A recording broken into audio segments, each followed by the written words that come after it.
hold hands and close your eyes. It's midnight, and you're listening to the Ghost Story Guys. Welcome to the Ghost Story Guys. I'm Brennan Storr. I'm Paul Bestall. And this is the show where we talk about spooks, specters, and all the other things watching us from the shadows beyond the campfire.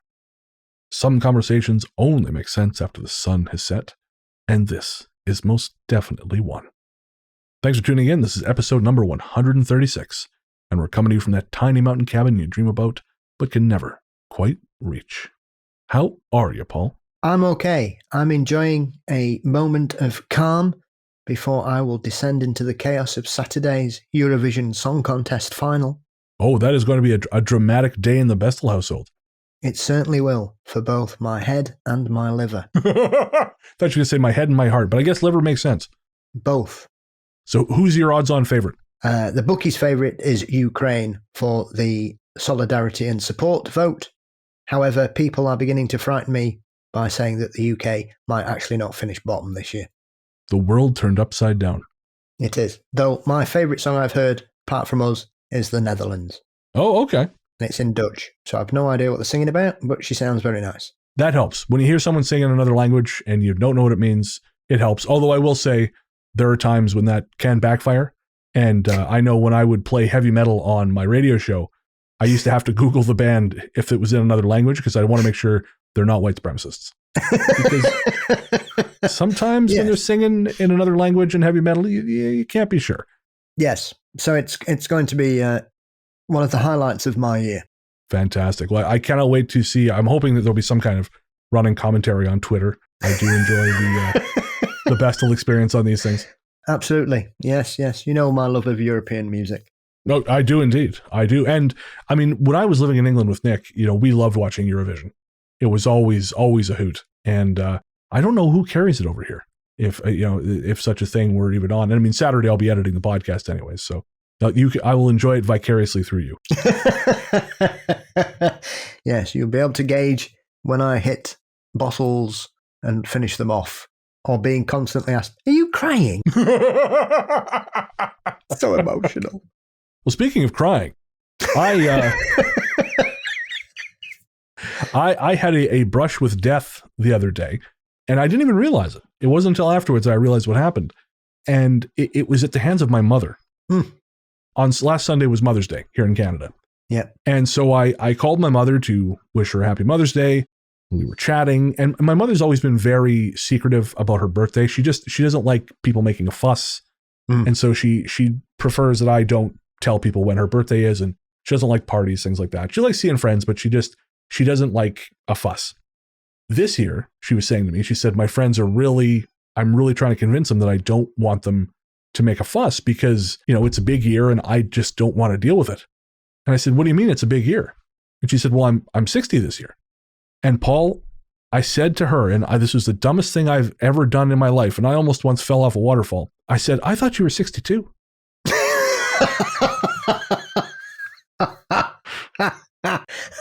Oh, you have so much to learn about the world.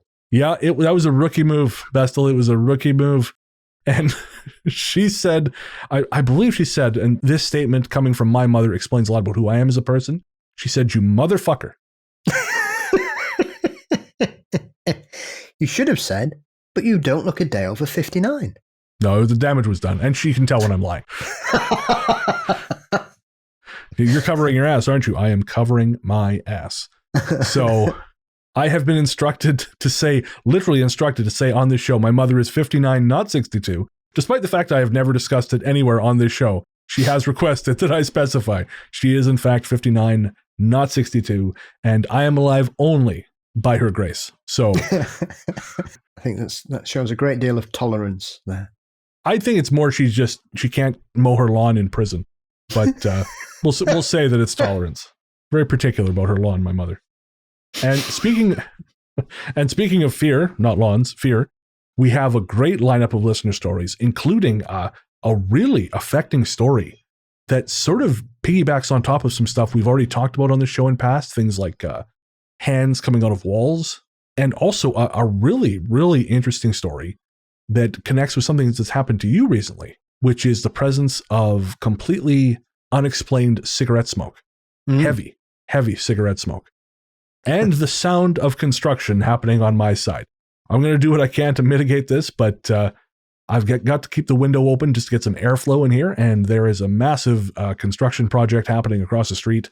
I've been woken up the last couple mornings by pile drivers, which is about as fun as it sounds. And so I will do what I can, audience, but if you hear some strange noises, it is not ghosts. Well, it's the ghosts that haunt me, but not the real kind. It might be your mum building a trap. That is very possible too, although I don't know if she would bother with a trap. I figure if I'm going to go out that way, I'll just wake up one night and see her looming over me with a knife in her teeth and a dead look in her eyes. Yes. I was hoping maybe some kind of Wile E. Coyote construction going on outside. Like a giant piece of cheese on the floor. As you bend over, the 20-ton weight will fall on you. At this point, even cheese would work. I'm just chasing dopamine these days, Paul. So cheese, sure. She can put a 20-ton weight on the ground, and I'll go, oh, what's this? And then she can drop another one on top of me. All right, but before any of that, before my untimely demise or any great stories, we have to thank our patrons. This one's for the patrons. Patrons, you are the roadrunner to our Wile E. Coyote, in that we will always chase you, and we will never quite catch you, but you help define us. Beep, beep. And of course, we'd like to thank all our patrons, but we'd especially like to thank our latest patrons. They are Doug Merklinger, Joanne Simeone, Kaylee May, Kelly C, Stephen Mooney, Stopperola, Andrea Bailey, Elsie Brock, Ursula Esquivel. Guys, thank you so much. We can't tell you how much it means to us. Again, everyone who listens to the show helps make us who we are, but patrons allow the show to continue. You guys help us pay the bills. Without you, there is no show. And so, from the bottom of our terrible hearts, we just wanted to say thank you. And if you want to join the team, listen to the end of the show. You can find out about all the cool shit you get. But we will say, for just $1 a month, you get an ad-free feed, and who doesn't like that? Ads suck. For more information, head to patreon.com/ghoststoryguys. And before we head to the break, we have, there's two things. We have a musical guest, I'm very excited to say.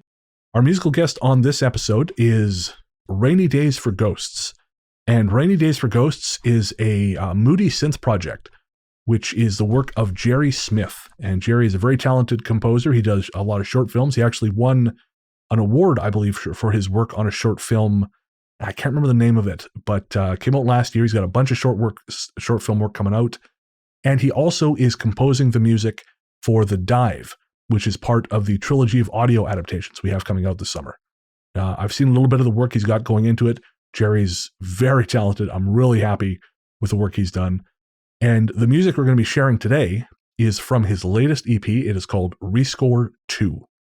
And that EP is Jerry sort of reimagining musical cues from some of his favorite horror films. He's not taking the original stuff and sort of building off it. He's making entirely new cues inspired by those films.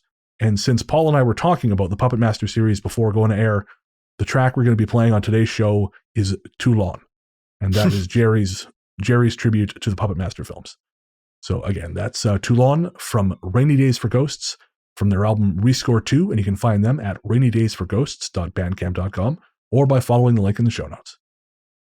One last thing, we had an email from Gabe, and Gabe was asking about the time codes for the stories, because some people don't necessarily have time to listen to all the chatter and all the jokes and stuff. They just want to get to the stories, which is totally cool, and I understand. And for a while, I was putting them in the show notes, but my concern was that the ads were throwing out the timing, because I base the time codes off what I see in Adobe Audition before I export it. So I was concerned that, well, the ads are throwing off the time codes, so what's the point? But Gabe said that they really, really appreciated having the time codes, and so I am going to work to make those more accurate. I'll be putting them back in the show notes. And so if you like the show, but you don't necessarily have time for the email, or you don't necessarily have time for the chat, you just want to hear some stories, check the show notes for time code links, and they will take you to as near as I can get. Again, because sometimes the ads throw things off, but they will take you as near as possible to the stories, and then you can just jump around and listen to the parts you want to listen to. So we're always looking for new ways to improve the show, and I appreciate when people give us constructive feedback like that. That's really cool. So thank you, Gabe. And with that, we'll be right back.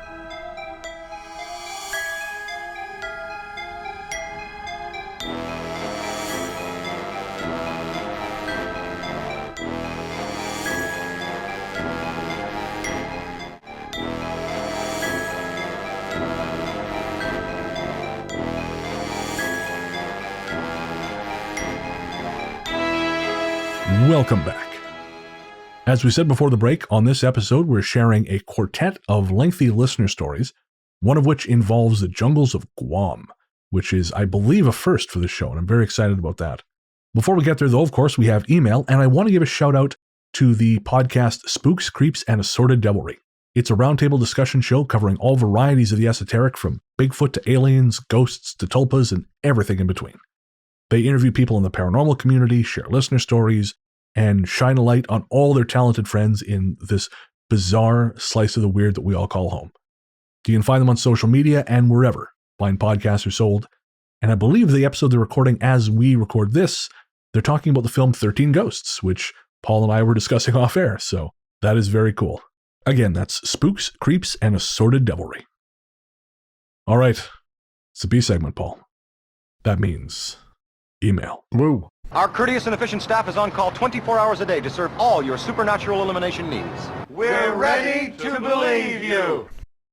All right, so our first email comes from Kate, who also submitted a story. Kate says, I hope this message finds you well. Sure, we'll go with that. My name is Kate, and I'm a longtime listener to your podcast. Brennan, I want to thank you for your consistency and dedication to this podcast for all these years. I started listening early on, and your voice propelled me through my undergraduate degree, through the hellscape year between undergrad and graduate school, and now you've tagged along with me into my second year of a graduate program.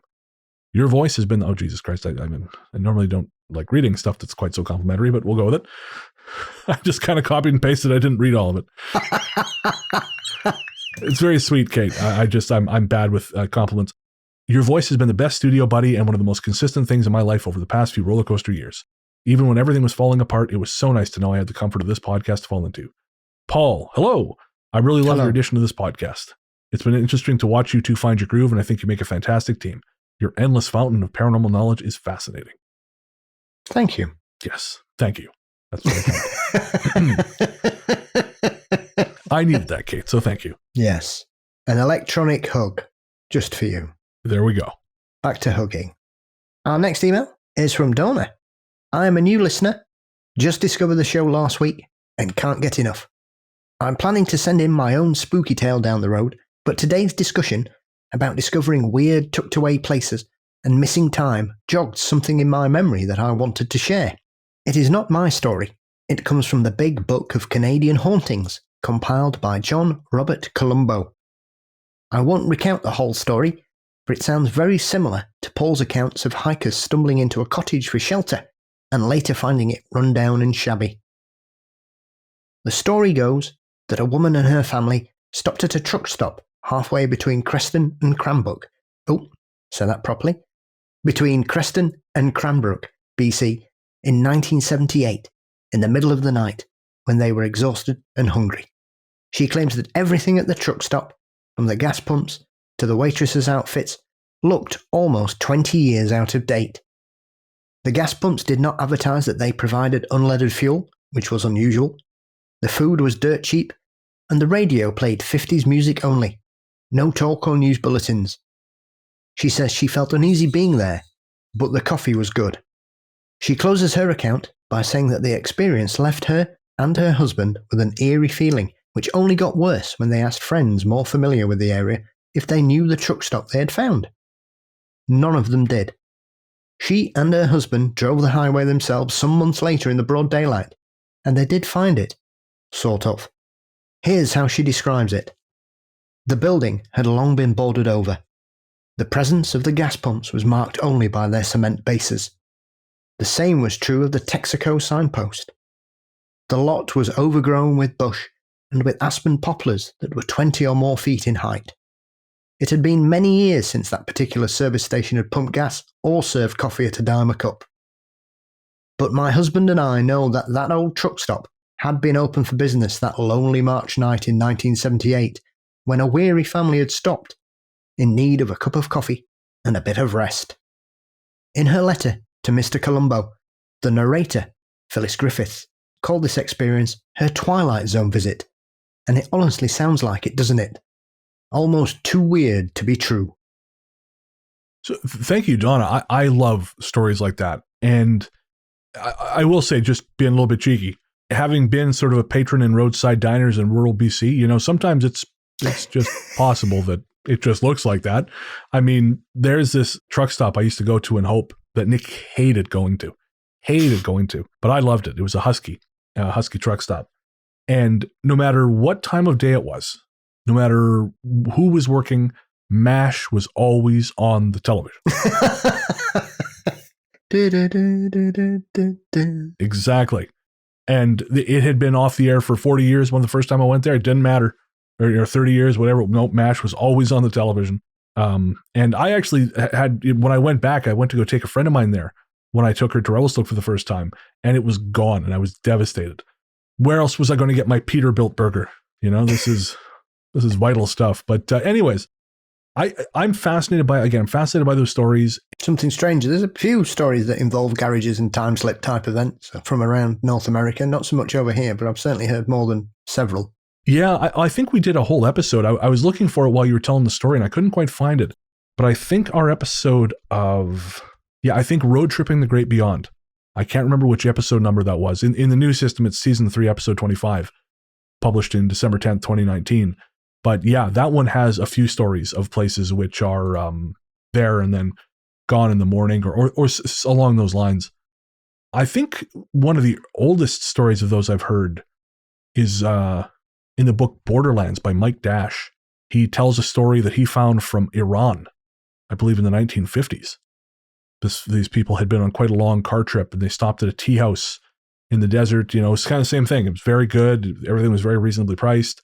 And then when they got to the next village or wherever their friends were, they said, "Oh yeah, we stopped at, you know, such and such tea house or you know, roadside cafe." And they said, "Nope, no, that's not a place. We don't know where the hell you went, but it's not that." And they were never able to find the place again. Really cool stuff. Thank you very much, Donna. Oh, this is a quick one from Lori. Are you the guys that were on the radio, John Boy and Billy? If not, you sure sound like them, especially Adam. Thanks. Love the pod. I don't know what any of that refers to, Lori, but thank you. I'm happy you like the show. I don't know who Adam is or John Boy or Billy. So no, that's just no. But thank you for listening. I hope this was the show you were listening to.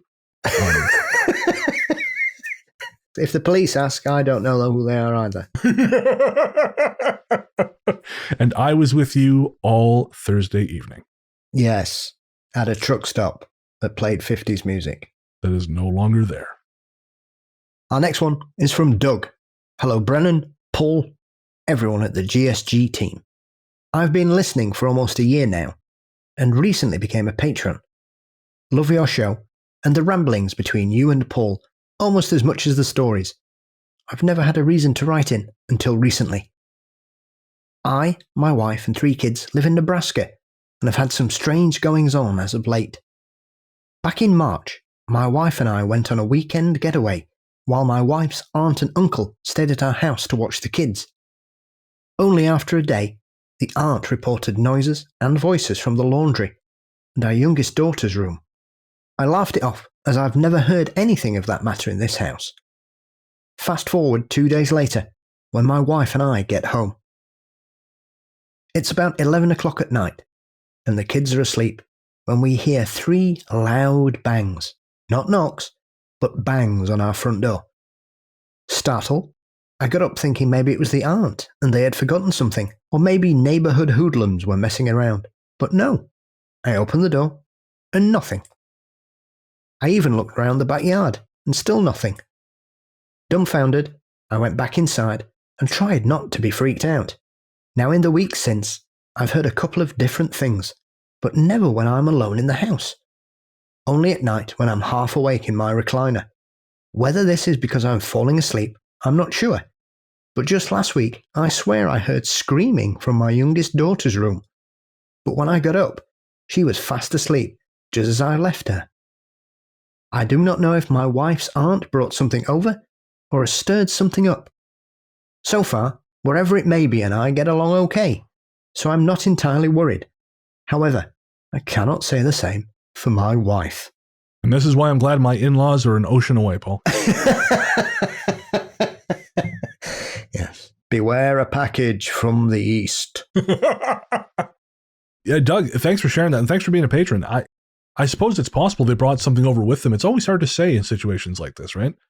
You wonder if someone stirred up something that was there, or they brought something with them. I mean, if it doesn't seem threatening, that's probably not a bad thing.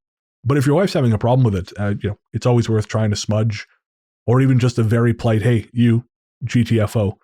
Again, we're not experts on this stuff, and it's always hard to say whether or not that kind of thing will actually work, but I figure it's worth a shot. Or perhaps locking your wife's aunt in the laundry room and seeing what happens. In the name of science, you understand. Absolutely. Wear a lab coat, so it's official. We're just, we're not animals. Clipboard. Yeah, oh yeah, clipboard's important. Also, don't tell them we said that. Again, Doug, keep an eye on it. I think it may just wear itself out.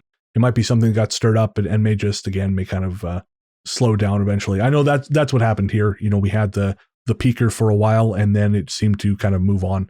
So sometimes these things just come through, almost like weather fronts or things like this. They come and they go.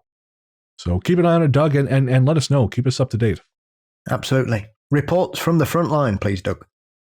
Next from Kelly. You mentioned someone waking up with people standing around the bed in white, and it reminded me of when I was 11.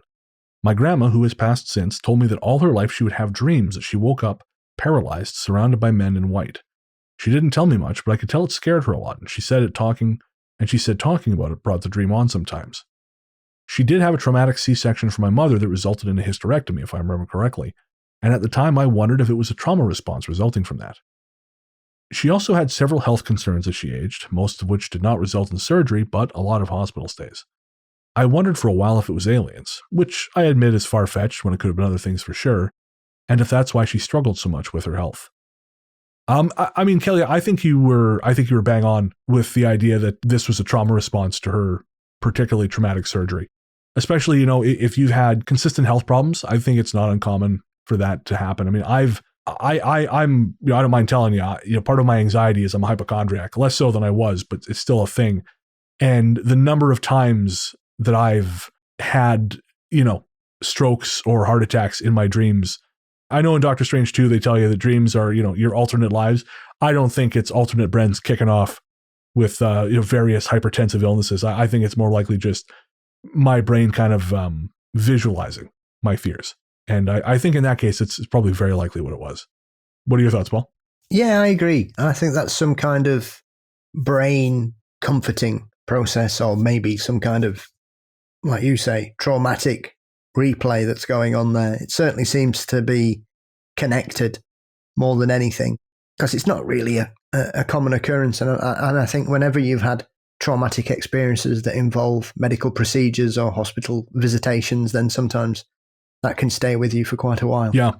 Yeah, I think we don't recognize how much trauma can stick with us, Yeah. So, but we really, really, really appreciate you sharing that, Kelly. Thank you so much. Our next one is from Brian. Thanks, fellas. Listening to a recent episode wherein a child identifies her invisible... Sorry, I'm laughing ahead of myself. Listening to a recent episode wherein a child identifies her invisible pal as Mr. Skin. At that moment, I successfully passed an entire mouthful of coffee through my nose. Well done, Brian. Mr. Skin, you see, is a porn website, or so I've read. So now, I get to experience the lingering scent of Java-infused everything for the rest of the day. Who needs an O2 bar, eh? What? Keep up the good work, but please, no stories about haunted burritos. My sinuses would not cope well at all. Thank you, Brian. I may have been aware of this association. Perhaps a friend told me about such websites, a long time ago when I kept rough company. Yeah, we'll go with that. Rough company. All right, Paul down. But if you look at the episode cover for that episode for the Abominable Mr. Skin, there is a character who has bandages on his face and his hands. He's holding a magnetic board like he's standing in front of a mugshot, like he's about to get his mugshot done. And if you look on the magnetic board, it says, the episode title says The Abominable Mr. Skin. And then in brackets, I've added, not that one. So that was my nod to this infamous site that my friend, my really uncouth friend told me about once. And I tried to flush the memory of something so foul and unpleasant from my mind, being the good Christian lad that I am.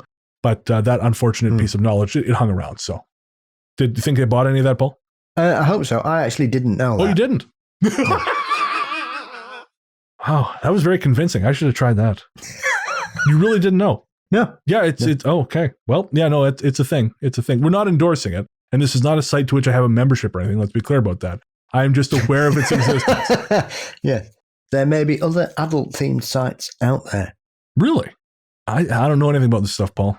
I am pure of heart and mind, an ascetic, you might say, a monk, a warrior poet, a minstrel of bullshit.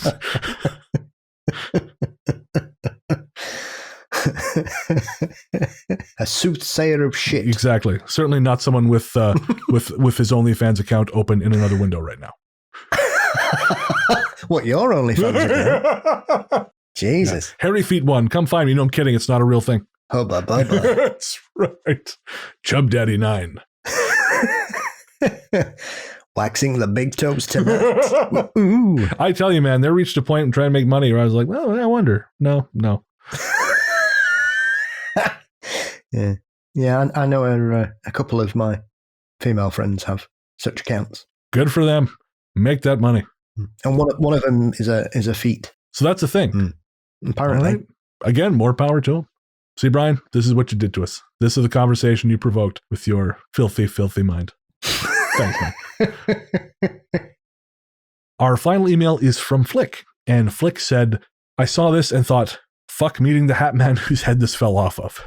And I'll post an image in the show notes. It's a giant cowboy hat. Because why not share a giant cowboy hat? Sure, it's got Tesla on it, but we won't let that ruin the fun. Flick says, just to say I absolutely love the pod. You guys are awesome and so funny. This week's episode when Brennan said the only way to eat spam is crying, I spat my tea up the wall and laughed so hard I got hiccups. Take care both. Much love. And thank you, Flick. And I stand by that the only way to eat spam is crying. You've never cooked it properly. It's like salted lard.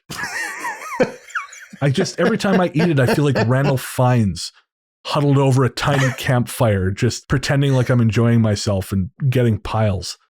Always reminds me of a kid going to places and being fed with grilled spam on toast. Oh, like grilled maybe because then the fat can kind of drip out of it. Pan fried, man, it's just grease on grease on grease. And this is coming from someone who likes grease. It's the word, I'm told. Yeah, well, I don't eat fried food. I only grill. Oh, really? Mm-hmm. Oh, that's smart. I think it's given me an extra 2 years at least to balance up from all the other bad habits I used to have. Well, you heard it here first. Paul's going to outlive me by at least 2 years. Especially now I've started drinking smoothies. Oh, Jesus. Now he's going to be unstoppable. Paul, Keith Richards, and the Roaches will be waiting for us at the end of time. Whew. Well, if grease is the word, then we have to tell you more. And that means it is time for our stories.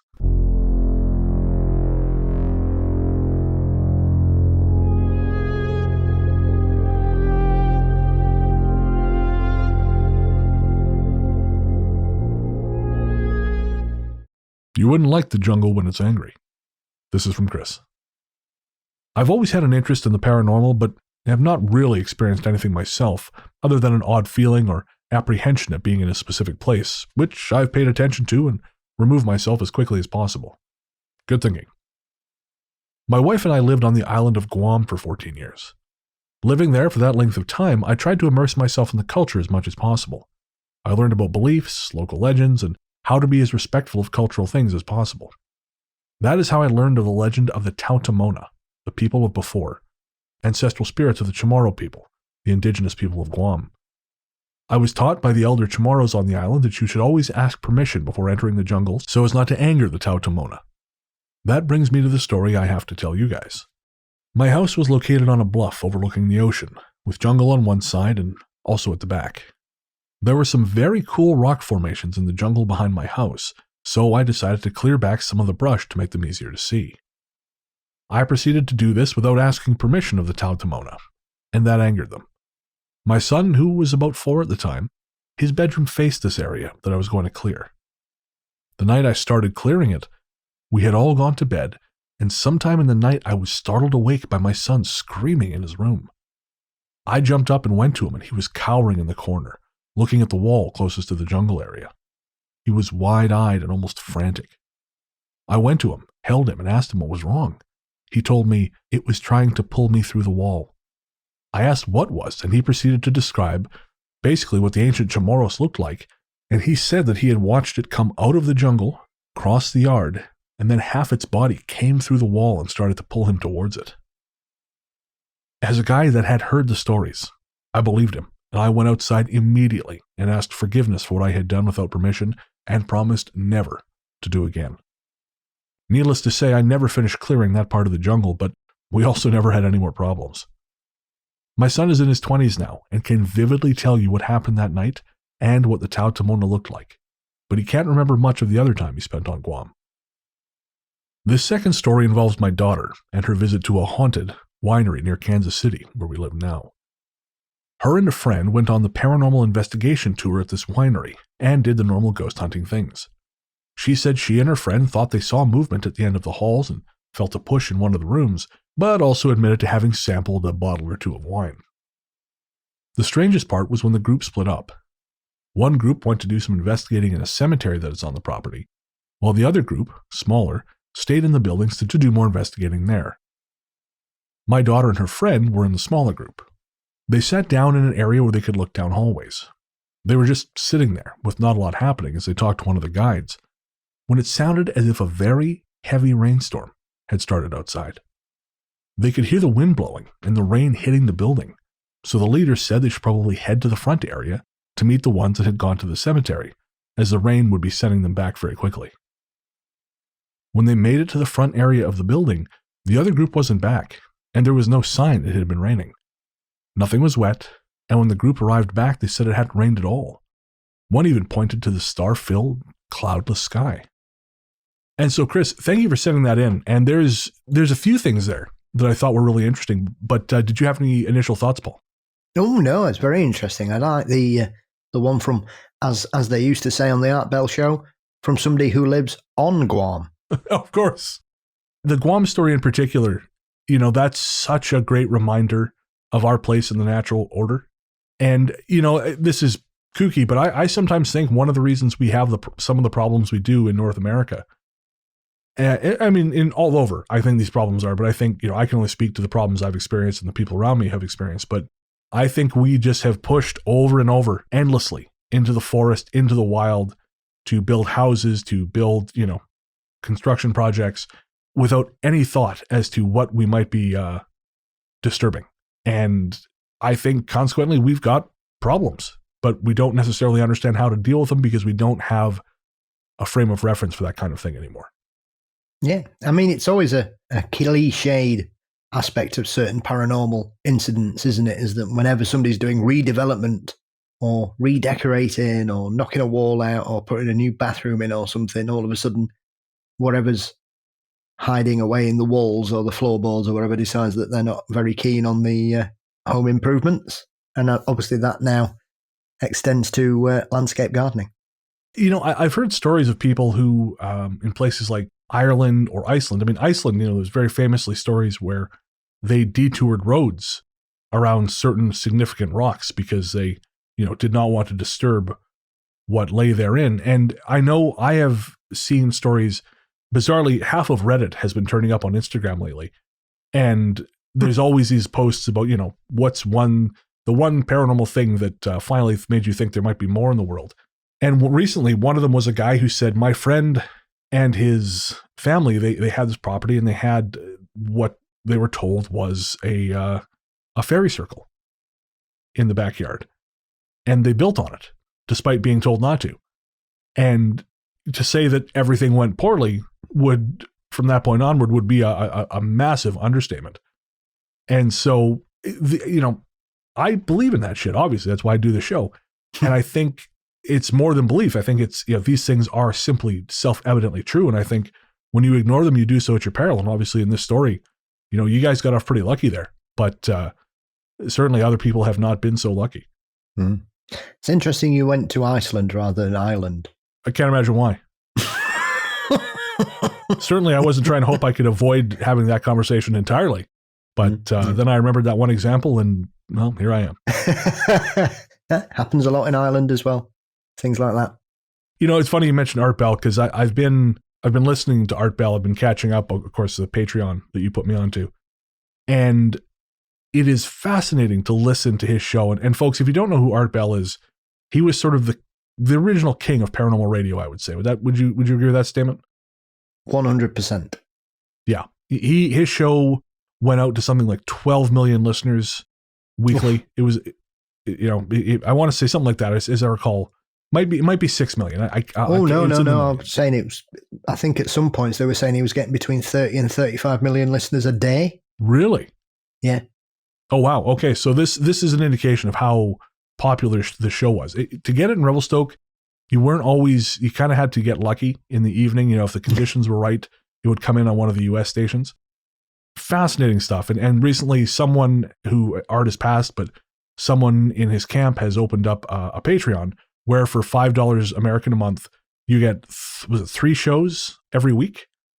Yeah. And they're 3 hours each. So it's a massive amount of content. And I don't even try and keep up with all of it. I just kind of pick and choose what I listen to. But it has been a fascinating insight into what I think is where a lot of the way people react to this topic now, I think a lot of that comes from Art Bell. Mm. Because there is so much fucking fear preached on that show. Like I have a lot of respect for Art. I was on Midnight in the Desert, which was Art's show after Coast to Coast. Unfortunately, I never got to meet Art. I spoke to Heather, who was wonderful. I mean, I know Heather's had her difficulties, but she was very kind to me. But man, just 90% of that show is him just trying to scare the shit out of people.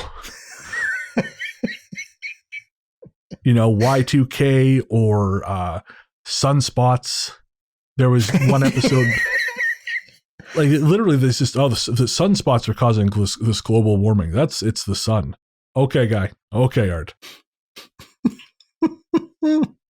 Chemtrails. Chemtrails. There was a chemtrails guy who called in, and it reminded me when I was on Coast to Coast in 2016, I think it was.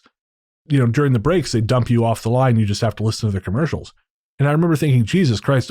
Every single one of these commercials is basically, "Do you want your family to be murdered? No.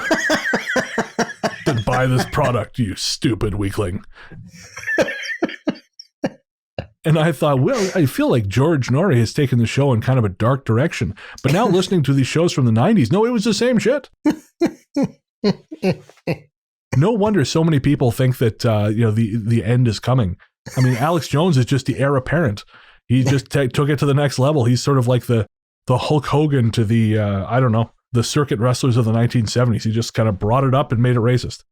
Yeah, absolutely. I mean, it's quite interesting as well because there are some very far out topics and conversations on there, and yet there are still some people who appear on there now who are still bouncing around. So it's it's very interesting. But I think everybody who does a podcast, especially in the paranormal world, owes everything to Art Bell.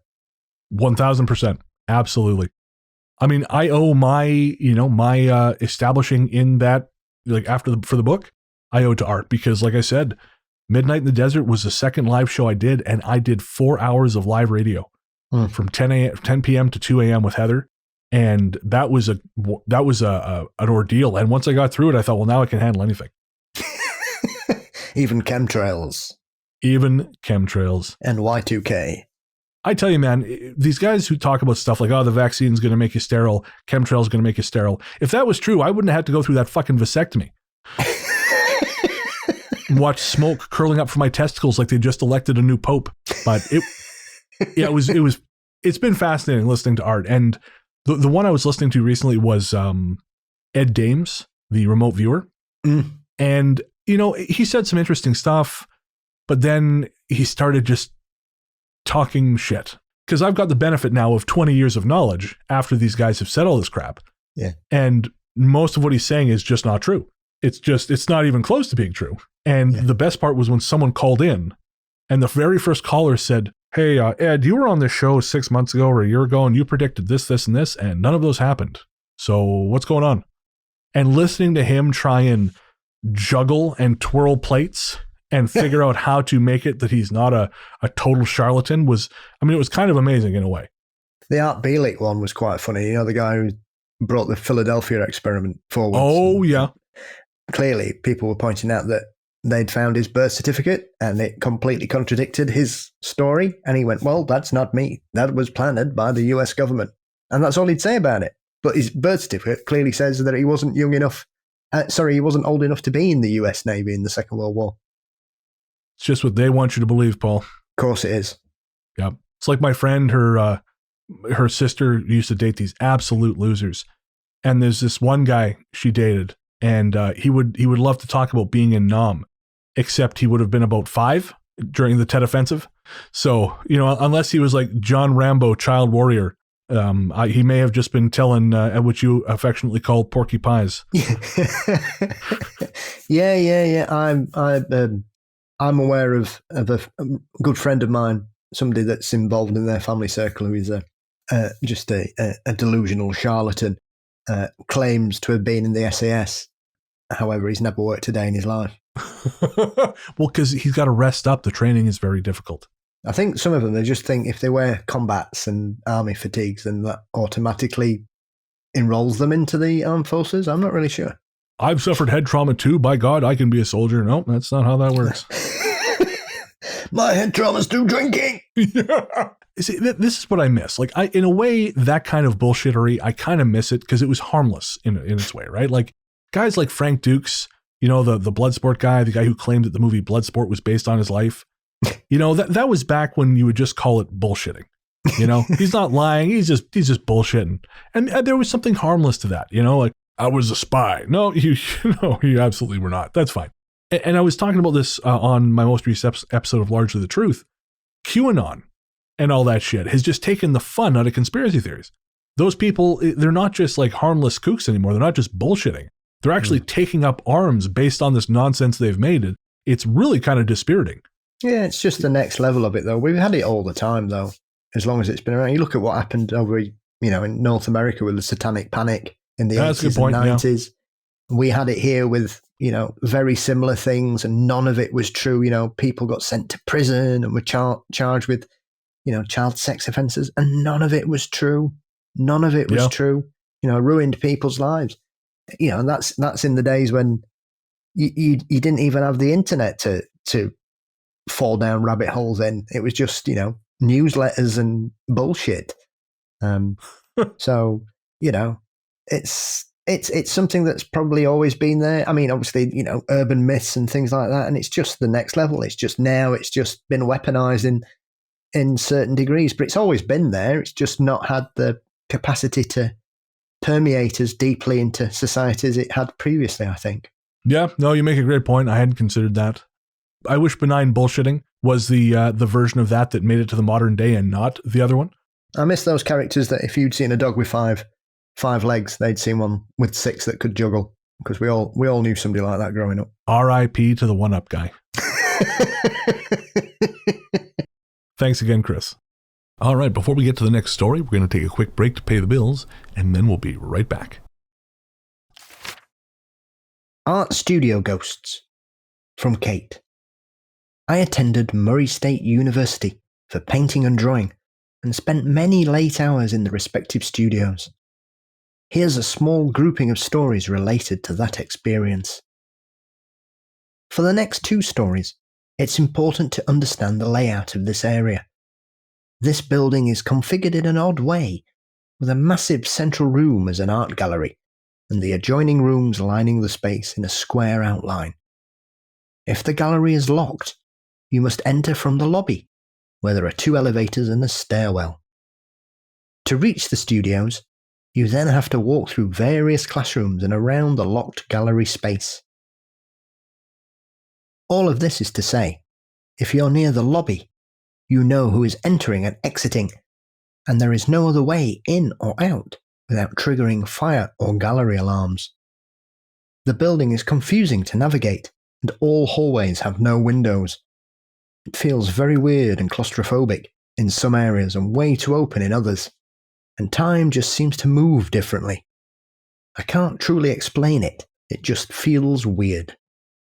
Once my friend Carly and I were working alone on a Sunday afternoon.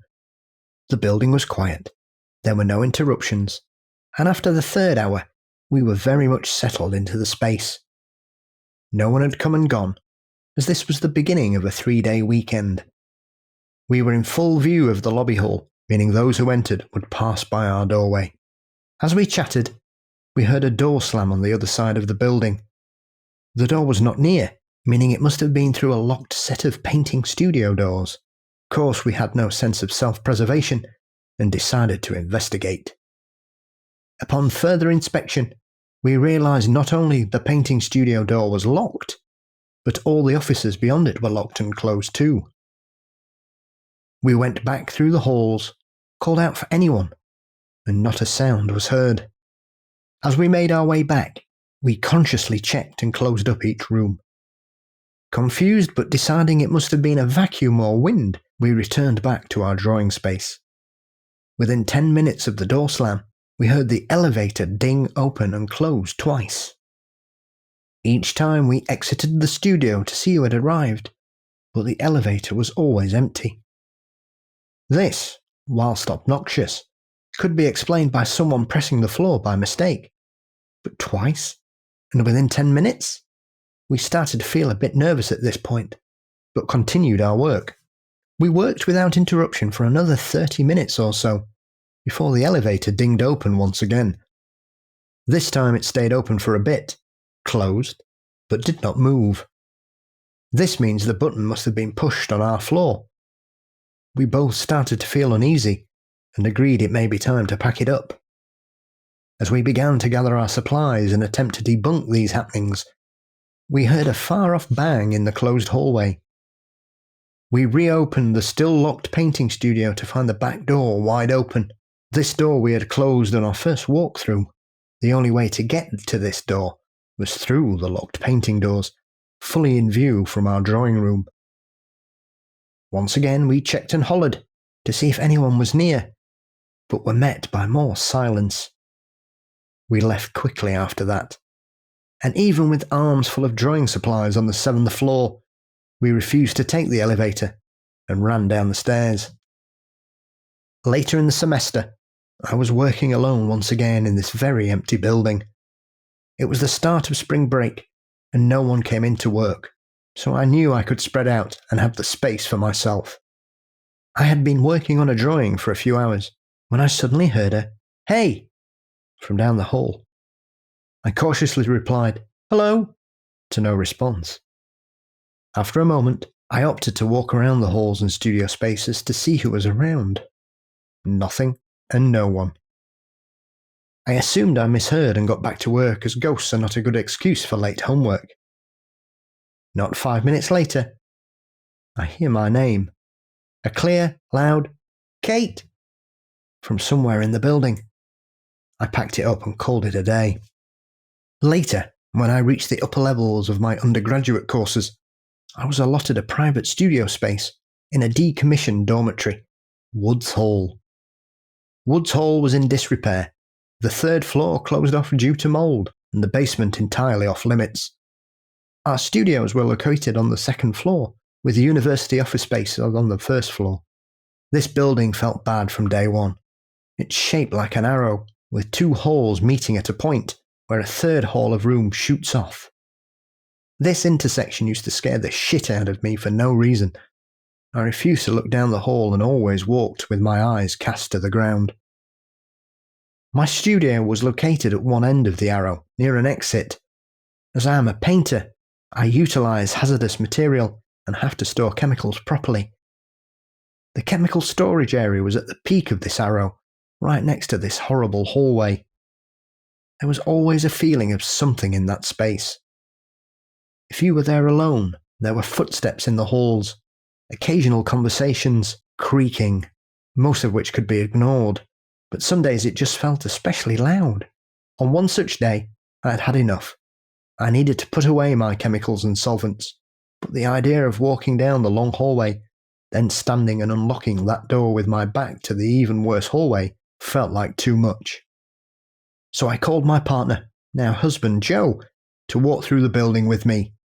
It felt childish, but I just couldn't do it. Thankfully, he's a good dude who didn't tease me. Not a common situation in all these ghost stories that we hear. He made his way to the studio and walked with me to put away my chemicals. As he waited for me to unlock the somewhat tricky door, we heard the usual footsteps and keys jangling of someone coming into the studios. From our location, it was impossible to see down the diagonal hallways. So we waited, assuming someone was coming to get their own chemicals to paint. The footsteps kept coming, but no one rounded the corner. We poked our heads around the said corner to see a very empty hallway, with all the studios closed, locked, and quiet. Ignoring this, we put away my chemicals and locked it back up.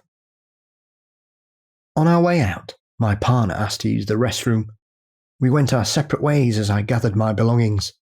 A few moments later, he walked quickly and angrily into my studio. I asked him what was wrong, to which he replied, "That wasn't fucking funny." Confused, I asked him what had happened. He tells me that he had gone into the bathroom stall, and as he was sitting down, someone came through and rattled the stall handle, the door banging back and forth on its hinges. He saw no feet under the door, no hand through the cracks. But the door was being jostled. He finished his business and came back to my studio to fuss at me for spooking him. But it wasn't me, and it couldn't have been anybody else. I had been there for hours, and no one had come through. We left swiftly. I didn't fully return to working in those studios at that point. This creepy old dormitory studio situation was a nightmare for everybody involved. My friends all had their own stories of footsteps and knocking. One trespassed into the basement only for the pipes to start clattering and rolling across the floor. One made their way to the third floor where things rustled in rooms as they passed. It was just bad vibe city up in that bitch. The rooms had huge windows, but it always felt dark. No one seemed super productive, and my mental health tanked to its absolute lowest. It has been since torn down and exists as a campus green space now. I have visited campus now as a alum, and it feels so much better without that looming, poorly taken care of building. I don't know what was lurking in Woods Hall, but I hope it's gone for good. So thank you for sharing that with us, Kate. I really, really enjoyed that, reading that. And, you know, I replied to Kate at the time, and because I think there is something to this idea of geometry. I think some buildings, some places are built in such a way that they're very out of harmony with the way things work. I don't know if you want to call it a feng shui issue or what you want to call it, but I just think some places are completely counter to those things, and that's why shit happens more often than not. You know, like again, sometimes I think it's a land, but the way she described that gallery, it's so chopped up without any flow, with lots of weird angles. I just wonder if that somehow disrupts the way things are supposed to work, and you get these kind of odd experiences as a result. Paranormal bottleneck. Yeah, that's it. You know, there's a hotel here, the Grand Pacific. It's actually the same hotel that I go to the gym in the basement. And come say hi. Don't actually come say hi. Come watch me work out. Yeah. No one wants that. It's very expensive, but it's close to my house. It's a 5-minute walk, so it kind of balances. But anyways, that hotel was built with feng shui principles in mind. So there is no direct line from the front door to the back door, for example. Apparently that's, I can't remember exactly why that is, but it's some principle of feng shui.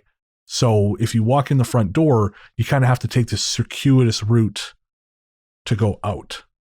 And I wonder if there's something to that. And there are these natural currents that move through the world. And if we build things kind of squirrely, I've thought this for a long time about stairs, you know, because there's always stories about things tromping up and down stairs or weird things happening near stairs. And, you know, I've seen cases where they've moved the stairs and that has not fixed it. And I kind of wonder if it's because there is something about the angle at which these things climb, which disrupts something. But I mean, obviously we have no way of knowing. I mean, stairs are a very strange thing because in most instances, stairs are not carpeted. Right. They might lead from a carpeted room to a carpeted hallway or something. But often, especially in this day and age, it's quite normal to see stairs just as wooden stairs or stone stairs.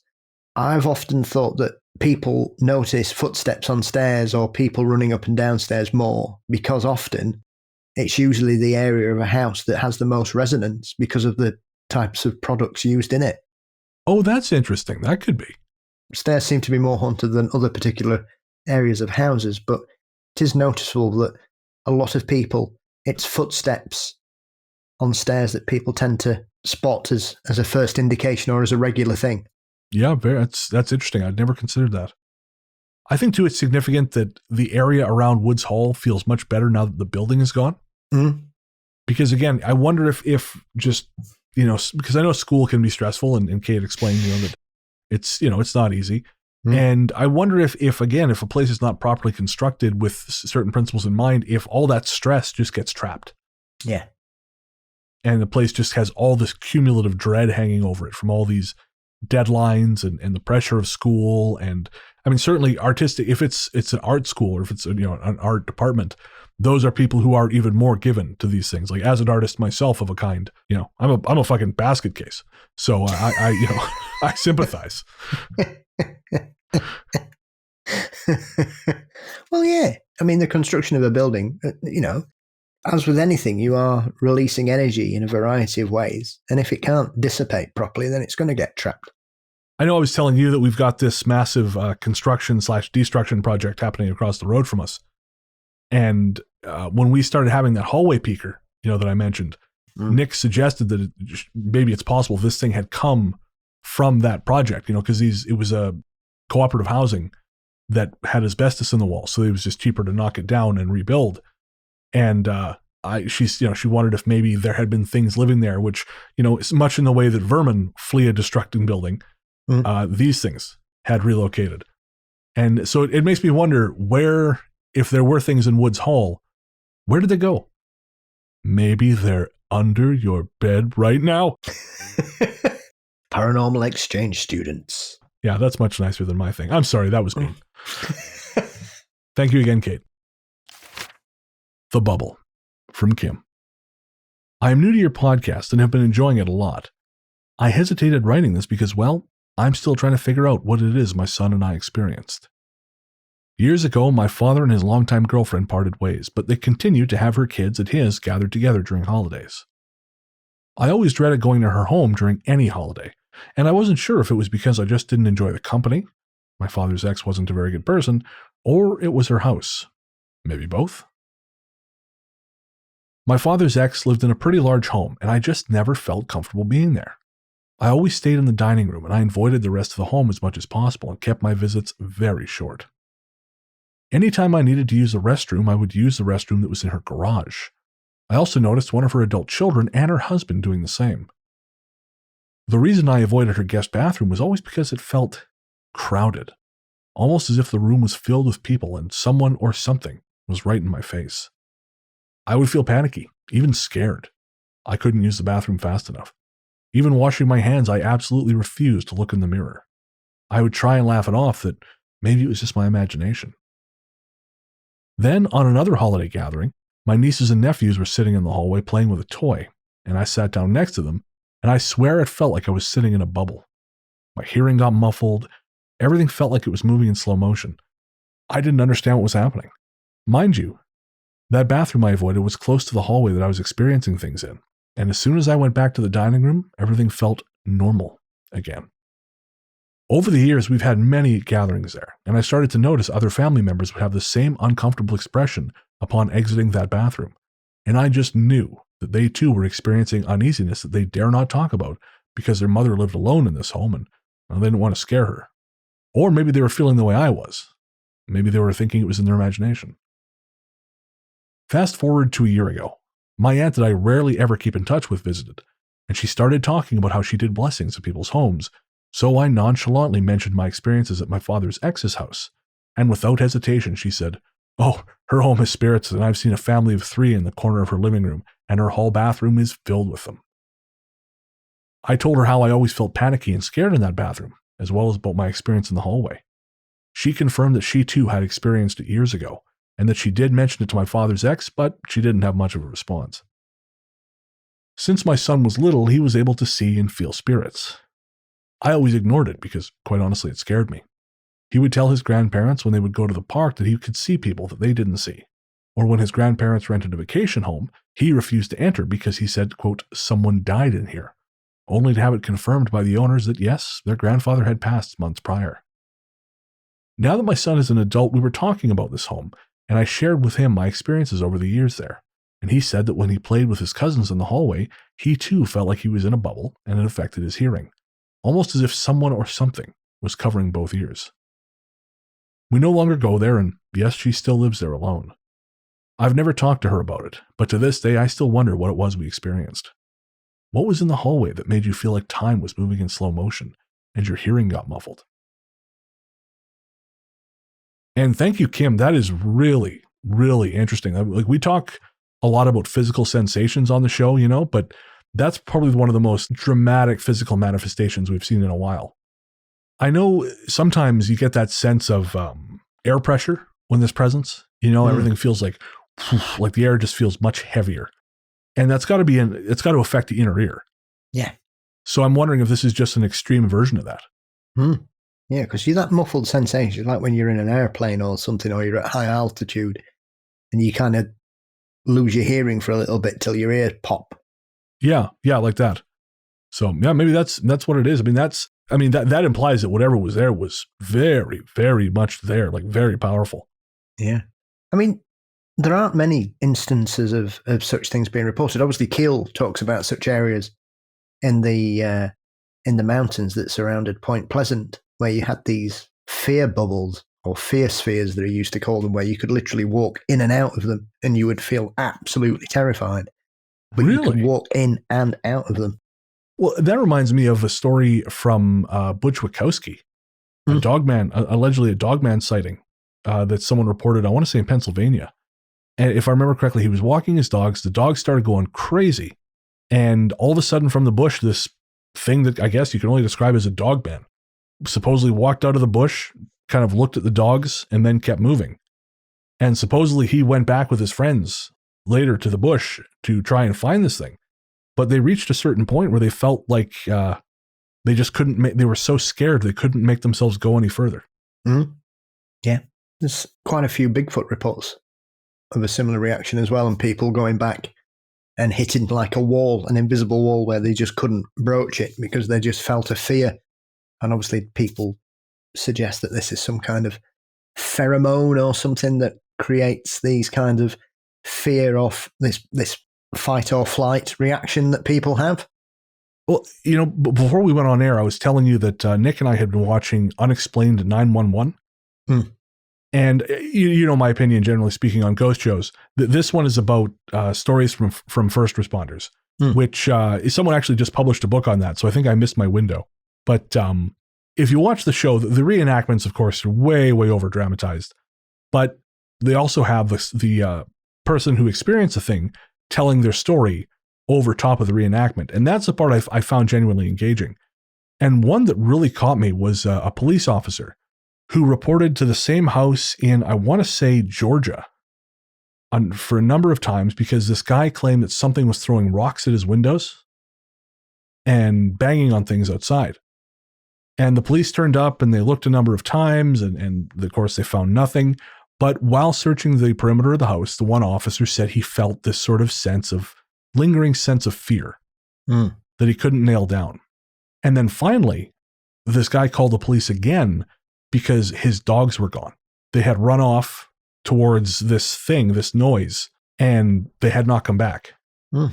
And so the officer claims to have gone out in sort of, again, responded to the call, went out and searched, and found in the midst of this woodland what essentially was a Bigfoot, like a Sasquatch footprint. And he claims he took a cast, and supposedly the cast is at a university somewhere in Georgia. I checked with Joseph. He's a professor at one of the universities down there. It wasn't his, but supposedly shortly after the cast was taken, that area was subject to massive flooding. So the officer postulates that whatever it was chased out of the region. But apparently while he was taking this cast, again, if his story is to be believed as presented in the show, he was overcome with this intense feeling of dread and of being watched. And after basically once the cast was prepared, he fucked off. He was done. He left everything else behind and just took that with him. Yeah. But again, that sense, as you say, that sense of fear, of being in danger. There's tons of Bigfoot reports where people are somewhere and they get this feeling, this creeping nausea wash over them, where they feel like you say there, that they're being watched or being stalked even though often they can't see anything.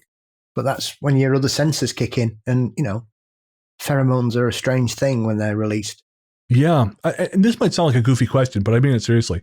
Are there documented accounts in the literature you've read of people being attacked by Bigfoot or Sasquatch?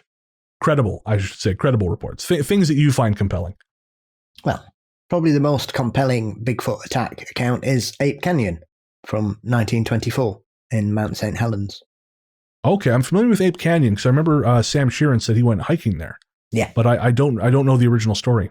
So Ape Canyon was a group of prospectors who were digging a claim in the area, and they were doing okay, not amazing, but they'd done all right, and they built themselves a makeshift cabin up there. Right. And they'd ended up having they'd seen some hairy giants, or hairy mountain devils as they were known back then. And they'd had an incident where they'd basically seen one and chased it off. And then things had started, they'd been going out and they'd be coming back and they'd find all their provisions had been tipped out of the bags, but not ripped. So it looked like something had picked the bag up rather than a bear had ripped it apart, things. Okay. And found a couple of giant footprints around there and things. And then it all sort of propelled to an attack overnight where allegedly a group of Sasquatch tried to get at them, and they basically had to barricade themselves in the cabin for the night whilst these creatures were jumping on the roof and trying to smash the door down and throwing bricks down the chimneys and reaching through the windows and trying to grab axes and things. Wow. And so how did it end? By the morning, they kind of went and sort of disappeared back into the woods. And obviously the cabin was all bashed up, and they found all the stones and sticks that had been lobbed at them, and they packed up and buggered off. I would too. However, I'm not really sure. I can't remember off the top of my head whether the one of them shot one of the creatures, and it fell off a cliff. Oh. However, a lot of people because they were saying, well, there's no evidence of this at all. And then I think a couple of years ago, Expedition X, Josh Gates' show, went to Ape Canyon because the researcher who's done the most work on this is a gentleman called Mark Marcel, who's found all the original, because they reported it in the local newspaper. I think it was the Oregonian at the time, in 1924 when it happened. So it hit the news straight away. And obviously they were calling them mountain devils at the time. Oh, interesting. And so it was reported within days of it happening. But when they went up there fairly recently, they found evidence that a cabin had been there. So there is evidence that it is there. And obviously, I mean, the other aspect of this is that they had a claim and they gave it up. Right. So something scared them off the mountain. That's fair. Yeah. I mean, I've told bits of this story before, but I've lived with people on a mining claim, and that is not something you give up lightly. Yeah. So that's probably the most famous incident that has historical and newspaper records to support it. Fascinating. One last thing, Kim, I was going to say, I think it's interesting that your father's ex, that her house is large and she's the only person in there.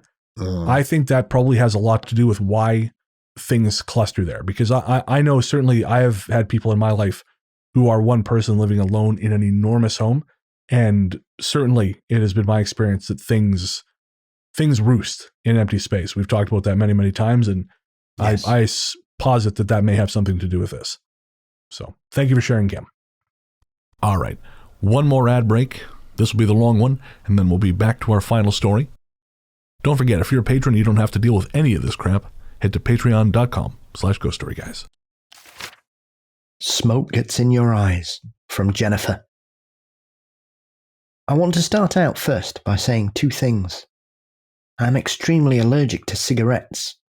My throat and lungs close up, and I can barely see. Also, my breathing is literally my livelihood, so I am naturally sensitive to smoke. For the past few years, I have had a night or two when I wake up in the middle of the night smelling cigarettes in my home.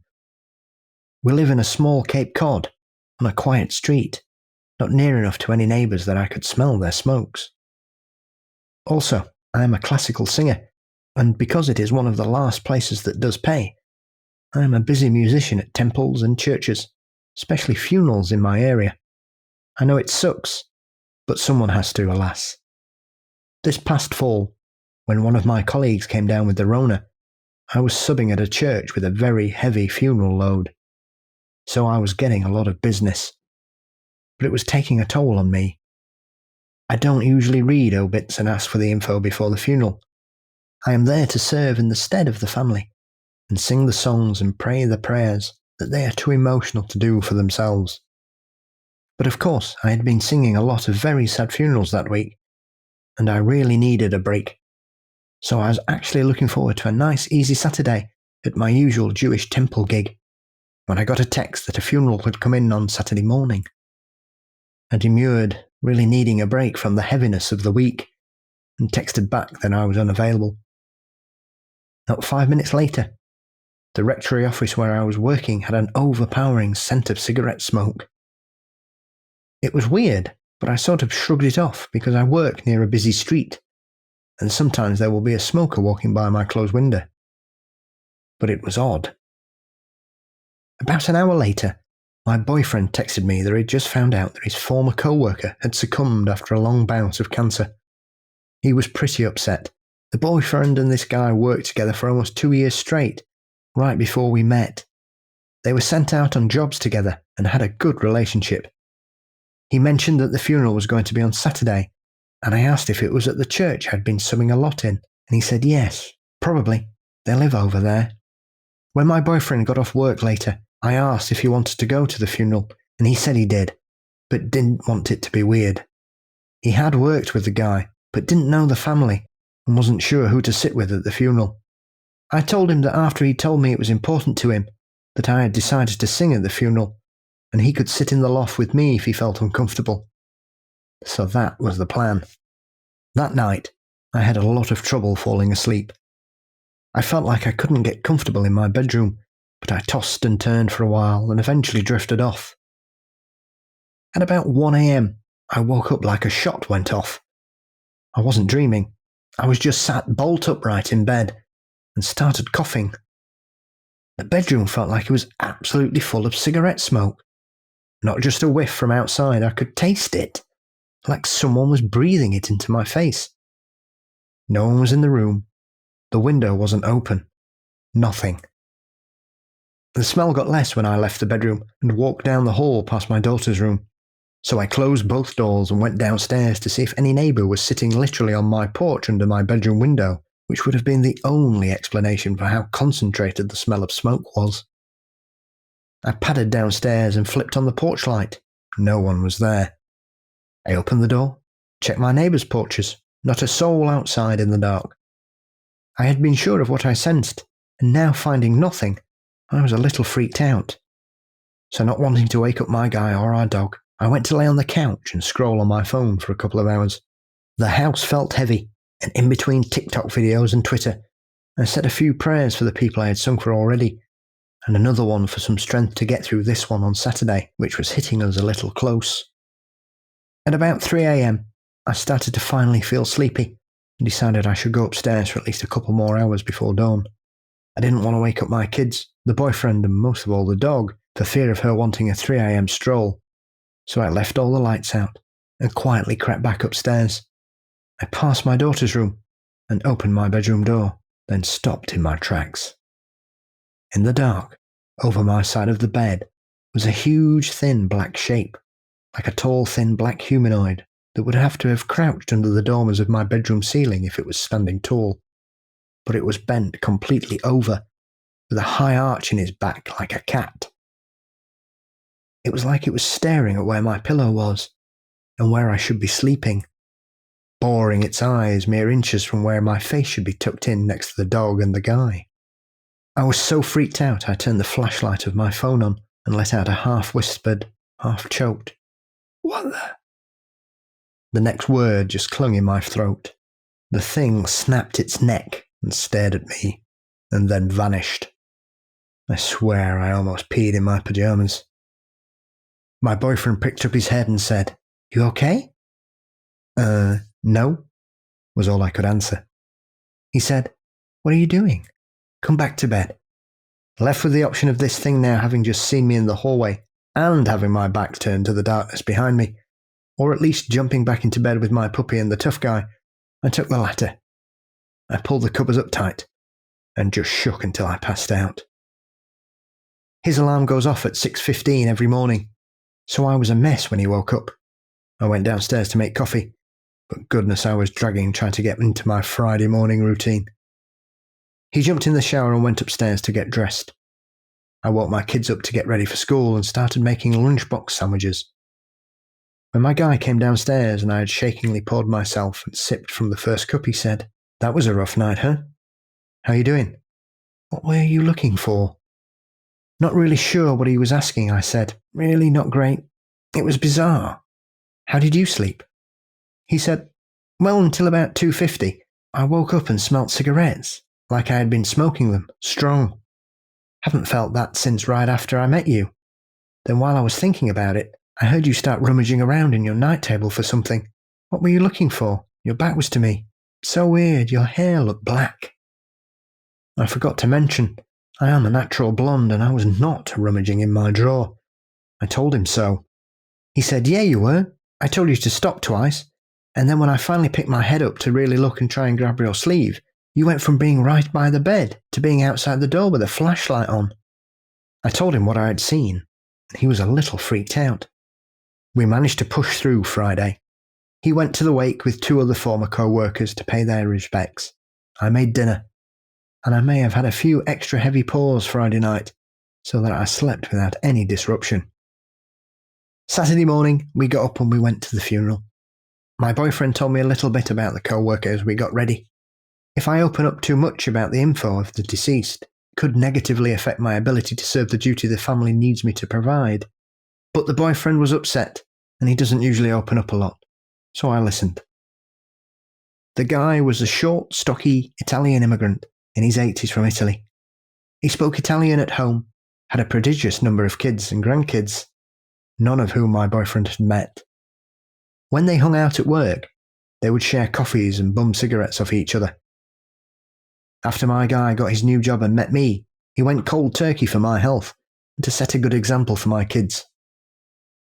Anyway, the funniest story my boyfriend told me that this guy was always screwing up on the job because he was nearsighted. The co-workers teased him about needing his glasses to see his fingers, and my boyfriend said, "You know that motherfucker had his glasses tucked in his pocket in the casket. It's like it must have been something his family teased him about too." My knees sank, the eyes boring into me, the cigarettes. The house felt so heavy still. We drove to the funeral and I sang a bunch of hymns in Italian. I felt dizzy and disconnected from my body and had a sick feeling in my stomach the whole time. I did a fine job and gave him a good send-off, but when I got to the second to last prayer, I really opened up and gave my full opera voice instead of the usual demure chanted tune. Afterward, the last note, the heaviness lifted. It felt like the sun got brighter, the clouds parted, and my normal armour and my confidence in my voice was back for the final hymn. As I was walking out, it all clicked. The co-worker was checking me out. My boyfriend and I met only a few weeks before he switched jobs for a better and steadier salary. The old man was checking to make sure he got a good look at the girl that was taking care of his former bud. Thank you very much, Jennifer. And I mean, again, really fascinating stuff. I'm not totally sure I agree with your conclusion, but I think if that has helped you sort of file that away, then great. And there's no sense digging at that too much, particularly if it hasn't come back. But I do think it's interesting that cigarette smoke has been a factor for you recently, Paul. Yes. Yep. Had another incident the other day. Yep. What happened? Yeah, I was just walking through the hall and all you could smell was cigarettes again. And it's happened at least 10 times now. Different times of the day, different rooms. Do you live in a detached or a semi-detached? Well, we're semi-detached. We're the bottom floor, but there's nobody outside. You're 10 foot from the pavement. So it couldn't be coming, say, from upstairs or? No, there's no smoking. Interesting. And smoke rises. Right, yeah. That's a great point, actually, because I the other day I was in my bathroom in the evening and it smelled very strongly of marijuana. And I'm on the ground floor and I was not smoking. And I just assumed it was smoke coming down from upstairs. But you're right, smoke rises. That doesn't make sense. So, unless it's goblins in your bathroom. Well, they're having a party. I wish they'd share. So, yeah. I mean, the thing is, the catalyst for this is it's only started after we discovered the house next door got blown up during the war. Right, of course. I forgot about that. Interesting. Almost like now that you're aware of it. Yeah. You're more likely to perceive it. Yeah. And probably as well, because I quit smoking 2 years ago. I would never have known. You don't notice when you're a smoker, you don't notice how bad you smell all the time. That's very true. Yeah. I grew up in the house with a smoker and I know exactly what you mean. So it's a very strange situation when you've kicked the habit, moved on, and then when you walk past it. I mean, now it just makes me feel a bit ill. Yeah. Which is really weird.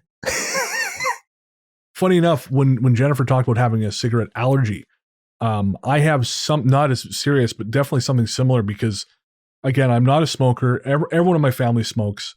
I actually crave cigarettes, even though I've never really been a smoker. I crave cigarettes. I just don't smoke, aside from a 2-week period when I was in Morocco because I needed something to do.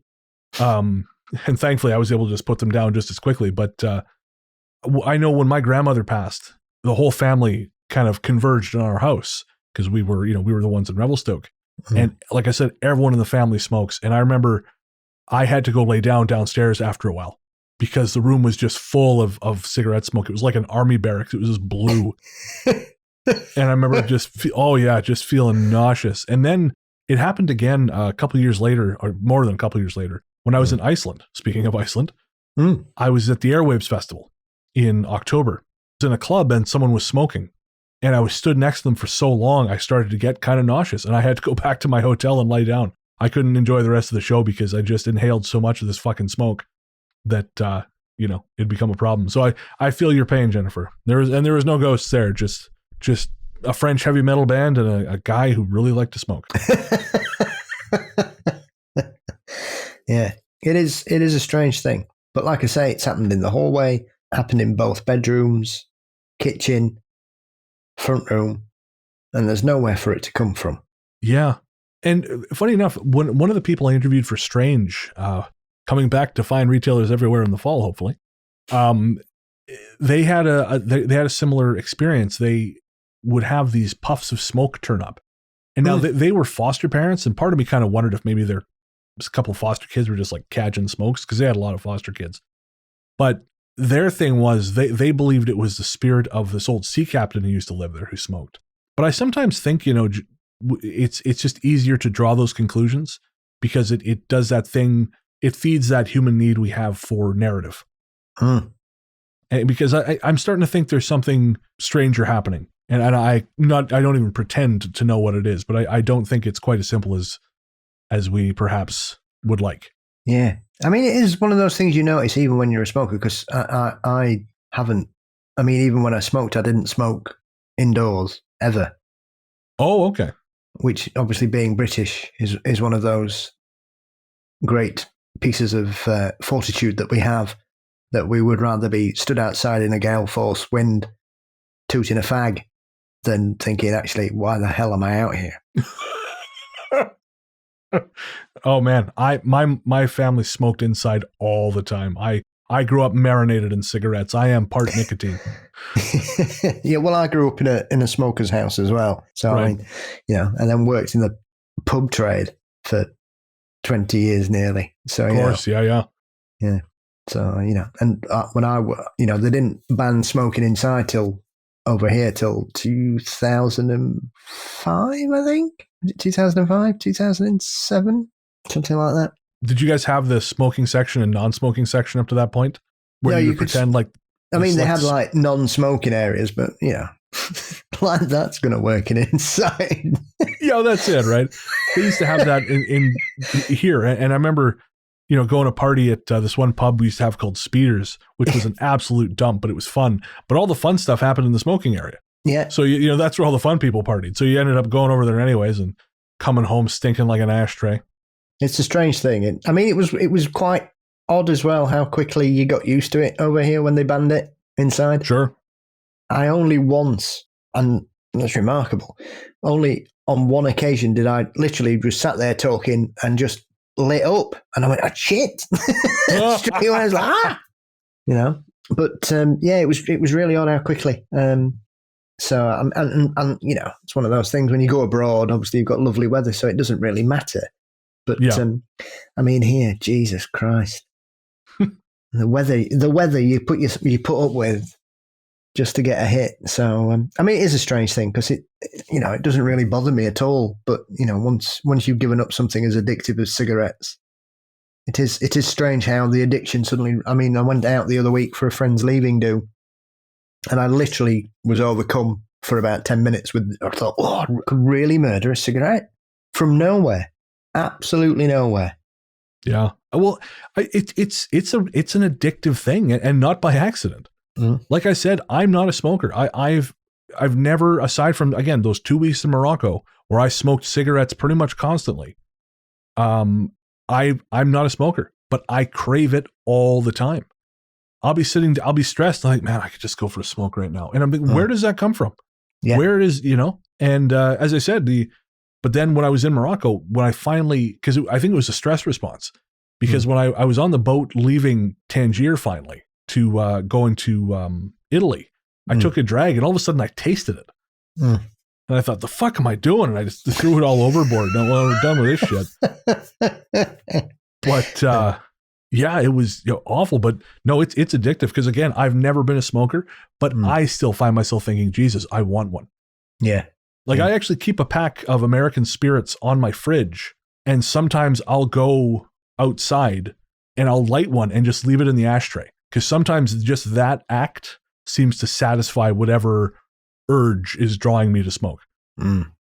Well, Jennifer, thank you so. We just we're probably going to edit that out. We just trailed off into a very long conversation about smoking. Don't do it, kids. Is what we'll say. It's a bad. All the habit. bad things I've ever done in my life. That's the worst thing I've ever started. And he's done some bad stuff. So there you go. Not really bad stuff. Let's quantify that statement, please. Okay, yeah, not really bad. Fun bad. Caddish, like amusing roguelike bad. Bounderish behavior. There we go. Yeah, don't smoke. And thank you, Jennifer. And thank you to everyone who shared their stories. If you've got a story you want to share, ghoststoryguys@gmail.com. We would love to read it on the show. We'd love to read it. We read everything we get. We can't fit everything in the show, but sometimes if it doesn't end up in the main show, it can end up in Book of the Dead, which is our short form patron show. And we'll talk all about that after the break, which, I guess that's right now.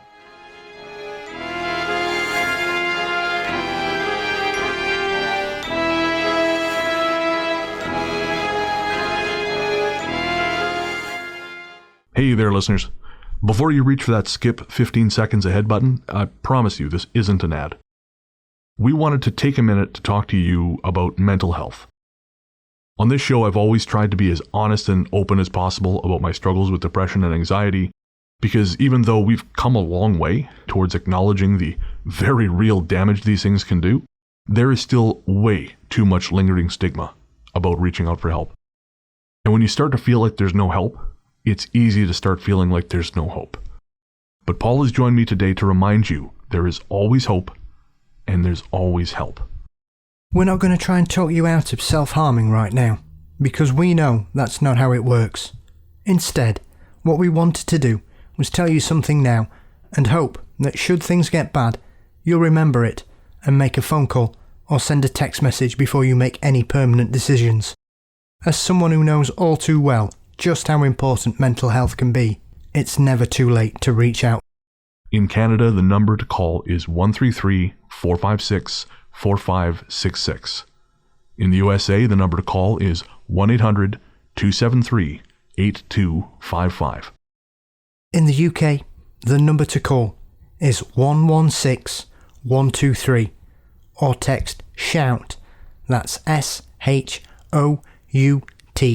to 85258. In Australia, the number to call is 131114. However bad shit seems, it will pass.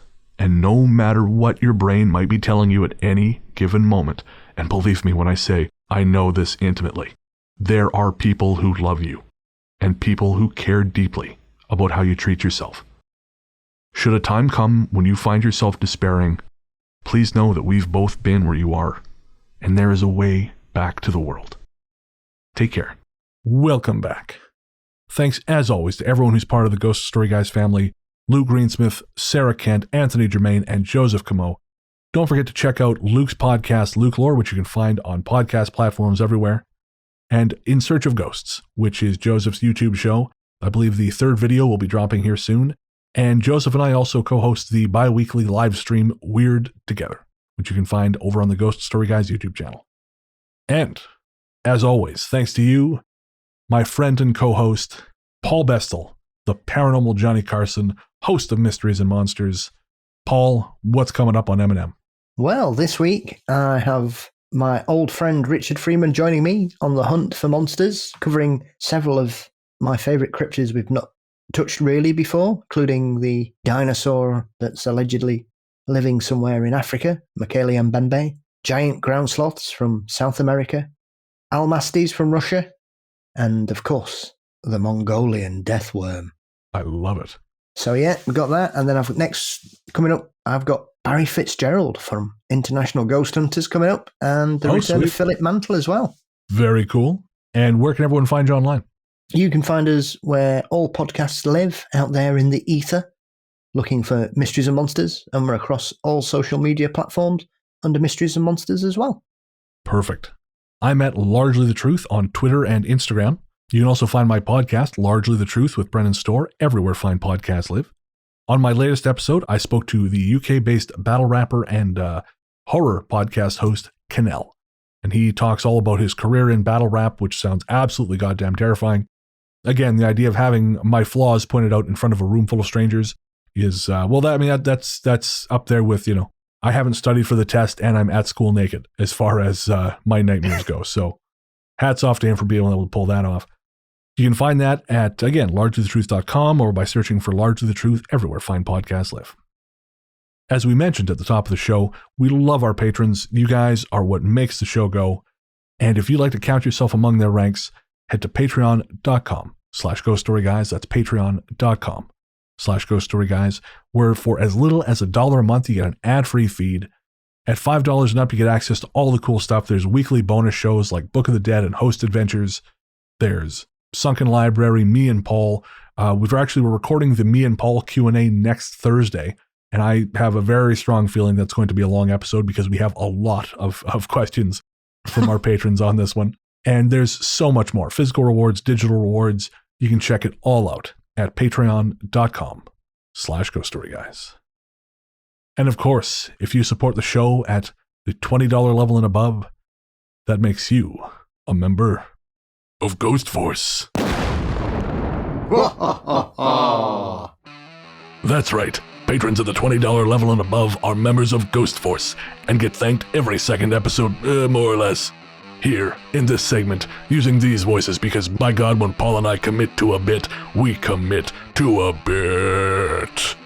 This time around, the members of Ghost Force are Atham Saragon, Amanda Strong, April Bowers, Beth Hansen, Cheryl Baker, Dylan Sedlacek, Generic Bob, Hannah Brown, Hannah Siemens, Hilary de Saussure, Jade Moores, Jason R. Slaughter, Slaughter, Jeanette Patterson, Jennifer Mullen, Joseph Camo, Just Julie, Kimberly Hansen, Mara Noriega, Mark Semler, Mary Rose W.W., Peter Guns 08.5, Rebecca Brink, Rhonda Sheen, Richard Easby, and Whitney Bussey. You are the few. You are the spooky. You are Ghost Force. Ghost Force. And the wind shall cry your names. Forever. Yeah. For real, guys, thank you so much. You guys are nuts. We love you. Thank you for being members of Ghost Force. And I know we had some folks cycle out of Ghost Force for budgetary reasons. We love you too, and we can't wait to have you back. Certainly, again, we understand it's the way of the world right now. So, yeah, but we look forward to having you back. Air hugs. Air hugs indeed. I can't get in trouble with air hugs. Not unless you're using those special gloves. I'm not touching that one. That's why you've got those gloves. If you want to get in touch, we're pretty much everywhere. Wherever where fine podcasts live. You can shoot us an email at ghoststoryguys@gmail.com. We're on Twitter and Facebook as Ghost Story Guys. We're on Instagram as The Ghost Story Guys.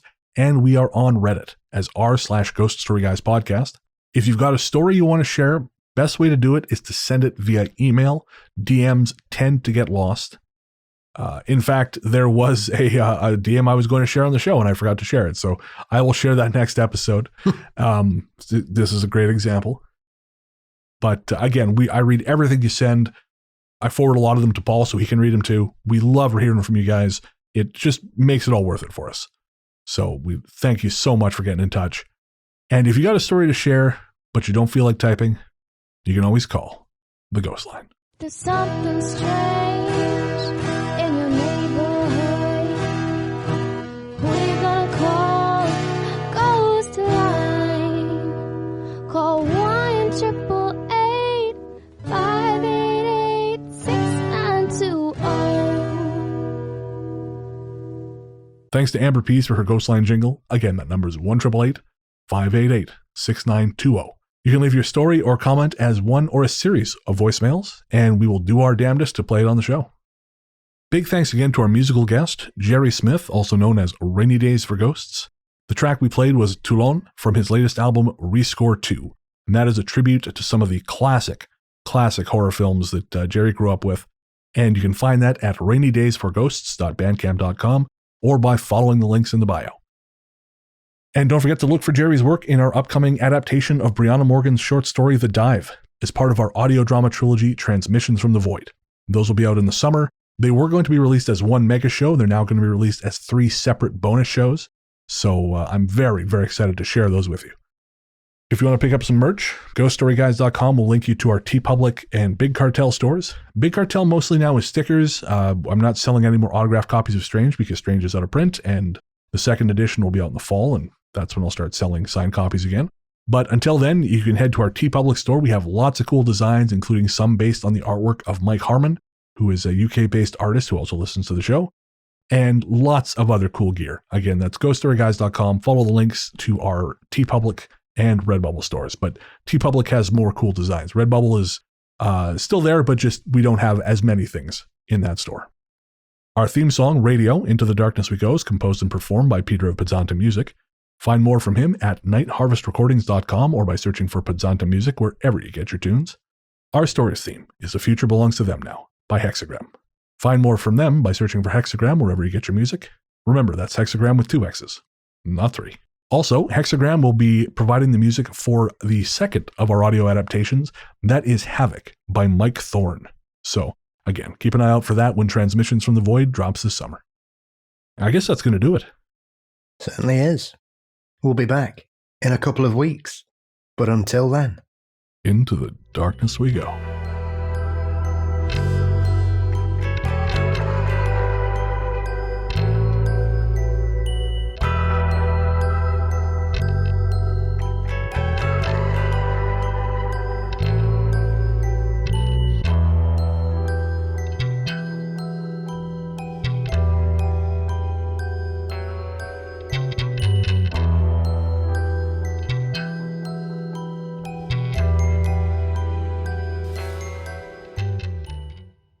you know, I love some of the shit on that show, but that guy was such a fucking fearmongerer.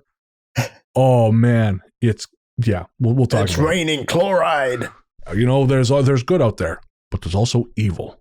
Yeah, we know. No one said otherwise. Evil. Okay. Not Y2K. They say it's not a problem, but not They're necessarily. hilarious, those episodes. Oh, Everything's gonna stop. We're gonna wake up in the next century and we're all gonna be dead. Oh fuck! 1 second. I just remembered we have a musical guest. I once fought off 6 hamsters. It's a lot of hamsters. Especially hungry ones. That's true. I saw this great TikTok about how many kids you could fight off at once, and we're not going to get into it, but it was very, very funny. Being an older brother, I'd say about 7. I guess 200 ducks. Ducks, I'm all right with. Geese are hookers. I wouldn't want to take on one goose, if I'm honest. Those things are vicious. Never trust a bird that hisses. There was they had a goose that kind of hung around, and yeah, you didn't want to get too close to that fucking thing, man, because it just... Okay, all right, nightmare dinosaur, I'm leaving. Jesus. I know when I was in Iceland, you know, they had all this cool shit, but I couldn't afford to eat any of it. It was so fucking expensive there. I spent a lot of time just living on the harkfisker, the dried fish they sell in packages. Yeah. And Coca-Cola. That was pretty much... This is where I'd have to admit, I actually went to McDonald's the other night. I was having a big sad, and I went and grabbed a car share, and I was just kind of tooling around. And finally, about 11:30, I'm like, you know what? Fuck it. I want McDonald's. And so I went and had a double quarter pounder and a Coke. And I don't recommend doing that at 11 o'clock at night. It's usually the only times it seems like a viable choice, to be fair. Yeah. The only thing Burger King does that I'm not crazy about is they are much salty. They seem much saltier than McDonald's. Well, there's and then there's my tongue. There's a layer of skin gone on my tongue. Like there's, you know. All right. I just want to make sure You're on mute. There we go. It doesn't happen once per show. Is it really a Ghost Story Guys recording?